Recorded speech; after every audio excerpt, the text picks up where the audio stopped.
the most dangerous person in any room, is never the loudest one. They are not the one throwing threats. They are not the one demanding attention. They are the one who says almost nothing, and yet somehow, every single person in that room is watching them, adjusting to them, afraid of disappointing them. You have felt this before. You have walked into a space and immediately known, without a single word being spoken, who was in control. And here is what no one ever tells you. That power was not given to them. It was built, deliberately, psychologically, and it can be built by you. But before I show you how, I need to tell you something that will change the way you see every interaction you have ever had. Because the real game is not what most people think it is. There is a pattern behind how people respond to power, and almost no one sees it clearly. If you want to understand it fully, the link is in the pinned comment and in the description. Most people think power comes from status, from money, from physical presence, from having the right title or the right connections. That is exactly what they want you to believe. Because as long as you believe that, you will keep chasing things on the outside, while the real game is being played on the inside. Machiavelli knew this over 500 years ago. He watched kings fall. He watched merchants rise. And what he discovered was unsettling. The people who lasted, the people who were truly feared and deeply respected, they all shared something that had nothing to do with wealth or force. It was something psychological, something they had trained inside themselves. And by the end of this video, you will know exactly what it is. But first, let me tell you about a room. Imagine a negotiation, 7 people around a table, all of them experienced, all of them intelligent. But one of them, without raising their voice, without making a single threat, walks out with everything they came for. The other 6 do not even fully understand what just happened. They feel like they made their own choices. They feel satisfied, but they were guided, carefully, invisibly, every step of the way. That person used 7 specific psychological principles, 7 things that Machiavelli described in the language of his time, and that modern behavioral science has now confirmed. I am going to walk you through all 7, and I am going to save the most important one for the end. Because when you hear it, everything else will fall into place. Here is what you need to understand about human beings first. We are not as rational as we think we are. Every single day, your brain makes thousands of tiny decisions based not on logic, but on how safe or threatened you feel around other people. When you enter a room, your nervous system immediately begins scanning. Who is the threat? Who is the ally? Who is in control? And it does this in seconds, before a single word is spoken. This means that most of your influence over others happens before you open your mouth. It happens in the signals you send. Your stillness, your gaze, the way you respond or do not respond to pressure. Machiavelli called this the quality of the lion and the fox. The lion commands through presence. The fox controls through perception. The most dangerous people in history have always been both. Few people understand what that actually means in practice. Let me show you. The first thing that separates truly dangerous people from everyone else is not what they do. It is what they do not do. They do not react. Think about the last time someone said something that got under your skin. You felt it immediately, did you not? That spike of heat in your chest. That urge to respond, to defend, to explain yourself. That reaction, right there, is your greatest vulnerability, because the moment you react emotionally, you have told the other person exactly where your limits are. You have handed them a map to your weak points, and they will use it. There is a story about a young executive who was being tested by a seasoned board member. The board member made a cutting remark in front of the entire room. Everyone waited for the executive to crack. Instead, he paused, just long enough to feel uncomfortable, smiled slightly and said nothing, just moved on. By the end of that meeting, it was the board member who looked weak. because the person who controls their reaction controls the room. Poucas, pessoas percebem isso, but stillness is a form of pressure. And it does something to people psychologically, something that connects directly to the next principle. Most people are terrified of silence. When a conversation goes quiet, they rush to fill it. They ramble. They over-explain. They give away information they never intended to share. Dangerous people know this. So they use silence as a tool, not as absence, as presence. When you ask a dangerous person a question and they go quiet before answering, that silence communicates something powerful. It says, I am not in a hurry, I am not afraid, I choose when I speak, and when I do, it matters. But this is not even the most important part. The most important part is what silence does to the other person. It creates pressure, and under pressure, people talk. They reveal. They expose the exact information you need to understand their motivations, their fears, their real intentions. So the next time someone makes you an offer, say nothing. Just look at them, calmly, without discomfort. Watch what they do next. What happens after surprises most people? Machiavelli wrote that a prince must appear merciful, faithful, humane, sincere, religious, and be so.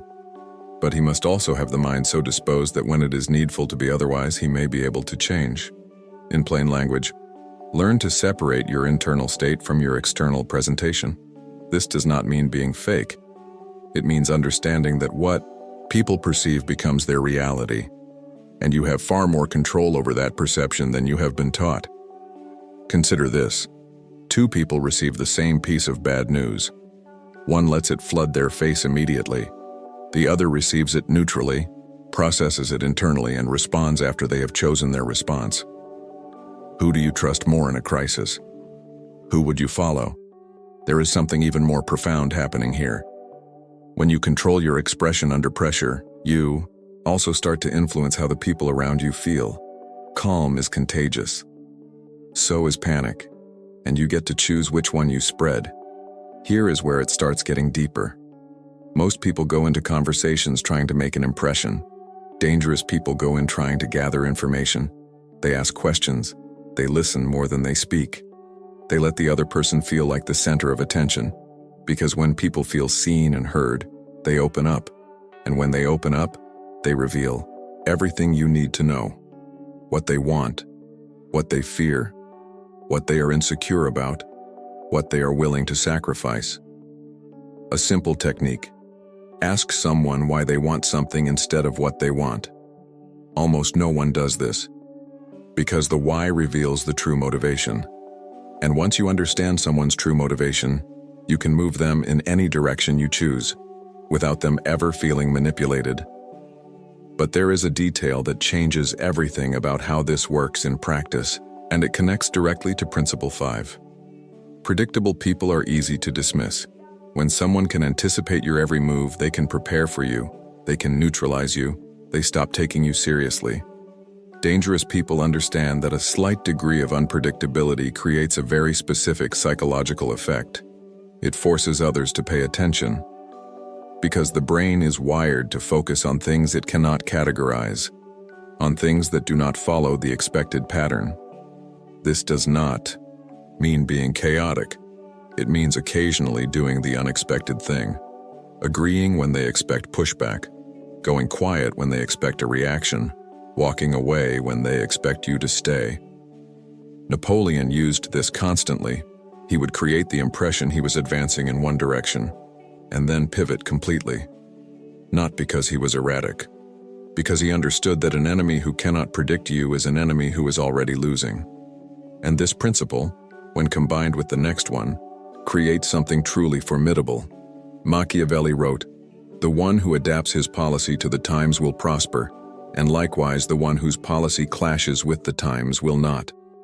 What he was describing was the art of becoming indispensable, not by working harder than everyone else, not by being the most talented, but by positioning yourself as the person who solves a problem no one else can. There is a difference between being useful and being necessary. Useful people can be replaced. Necessary people cannot. When you become the person who understands the problem better than anyone, who sees what others miss, who asks the question that unlocks the entire situation, people start to feel that something is missing when you are not in the room.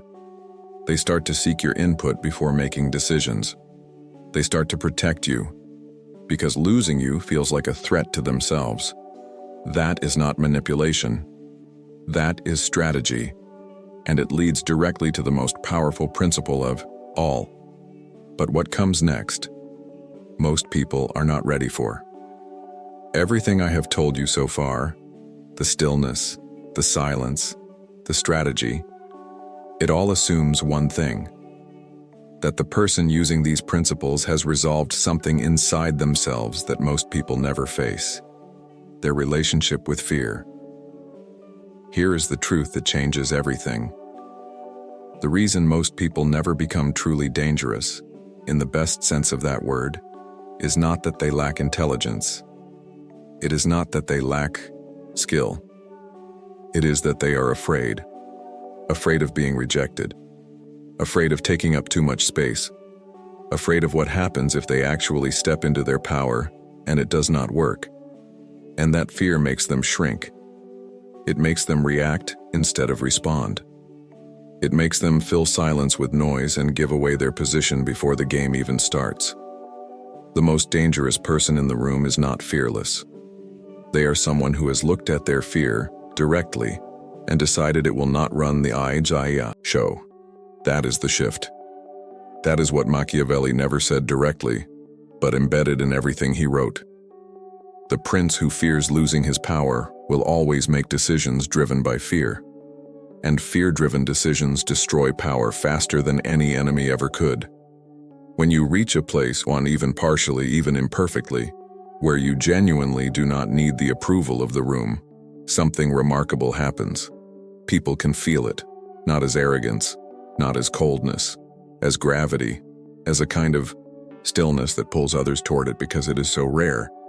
Because in a world where almost everyone is performing for validation, a person who truly does not need it stands out like something ancient, something different. This is what Machiavelli observed in the greatest leaders of his era. Not that they were cruel, not that they were cunning, but that they operated from a place of internal sufficiency. They wanted outcomes, but they did not desperately need them. And that distinction gave them a clarity, a patience, and a calm authority that nothing else could manufacture. You cannot fake this. People see through performance instantly, but you can build it, slowly, decision by decision, by choosing not to react when every instinct tells you to, by staying quiet when silence is difficult, by becoming so clear on who you are and what you stand for that the approval of others stops being the thing that determines your behavior. That is the seventh principle, and it is the one that makes all the others possible. Think back to the room I described at the beginning, the person who walked out with everything. You now know what they had. It was not luck. It was not dominance. It was not manipulation in the shallow sense of that word. It was mastery. Mastery over their own reactions, over silence, over perception, over information, over their own fear. And that mastery did not make them a monster. It made them free. Because when you stop operating from fear and desperation, you stop doing things you will later regret. You stop making decisions that betray your values just to survive a moment. You become, in the truest sense of the word, dangerous. Not to others, but to mediocrity. To the version of yourself that accepts less than you are capable of. That is the real power Machiavelli was pointing at. Not the power to dominate, the power to be completely, unapologetically, psychologically free. Machiavelli ended The Prince with a question disguised as a statement. He asked whether it is better to be loved or feared. Most people remember only the surface of that question. What he was really asking was this: would you rather be comfortable or effective? Would you rather be liked or respected? Would you rather seek approval or earn authority? Those are not the same things. And choosing between them, truly choosing with clarity, is one of the hardest and most important decisions a person can make. The most dangerous person in the room has already made that choice. The question is whether you are ready to make it too. There is a pattern behind how people make decisions under pressure, how they give away their power without realizing it, and how others take it. If you want to understand that pattern completely, the link is in the pinned comment and in the description. What you find there will make everything in this video click into place.